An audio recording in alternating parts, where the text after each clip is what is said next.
This may look like the US Army is on the streets, but in fact these are militiamen with their own alarming agenda. We were witnesses to this extraordinary development, a major US city in the hands of self-confident and heavily armed militias, with police and civic leaders nowhere to be seen. It was a brazen show of strength with an unmistakable message that there are new sheriffs in town. Rioting and burning and looting is not going to answer that question. Angry Viking is a militia commander who told me he wants dialogue. And we're here just to protect the building. That's it. And we're here to do this. Meet and talk. You was gonna allow it to happen. But that dialogue quickly descended into furious arguments. Black Lives Matter activists, who have held a vigil here for 100 days, say the militias are a pure provocation. Tired, exhausted, worn out. What else do you want me to say? Do you think it'll end up as a fight? Yes. People are going to die, bro. People are going to die. I don't know who's going to be. Which militia are you from? Many of these disparate groups Which militia are you from? had no interest in identifying Excuse me, themselves. sir. Which militia are you from?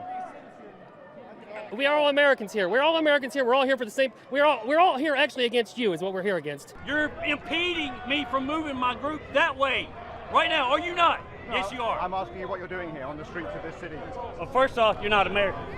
One of the most bizarre features here is this mosaic of different groups. We've got protesters, counter-protesters, we've got militias, we've got other armed groups who refuse to identify themselves. All of it is a recipe for confusion on the streets of Louisville and potentially for chaos. I'm not going to bring a knife to a gunfight, sir. And here's the danger. Americans are arming up. Nadia Ford, a grandmother, arrived here with multiple weapons to confront the white militia. We've tried peaceful for years upon years, and it has gotten us nowhere. They murder us for being peaceful. So only when we stand up do they maybe take us seriously. And that's what we're going to do. We're going to stand up against this hate in America. Eventually, some police did break cover, and this civil rights lawyer, heavily armed himself, said his aim was to run the militias out of town amid multiple threats to his life. They've said they're going to blow out the back of my brains and they'll find out where I live, et cetera, et So cetera. where is America that a lawyer has to walk the streets with body Thank armor, you. a pistol and a long arm? Thank you. Well, because I'm going to defend myself and I'm not going to be shot down in the streets. America's militias are emboldened at this volatile moment, emerging out of the shadows in a way I have never seen before. When I move you to the street, you will load your weapon. A few miles up the road, we saw a whole new phenomenon. Y'all say you soldiers. An African-American militia with hundreds of troops. They have a black nationalist agenda. Hand on the shoulder of the person in front of you. It's as much a cult All right, take. as a military formation. This is the NFAC militia. It is well organized and quasi-military. It also proves a militia does not have to be white and right-wing. Lock the roof.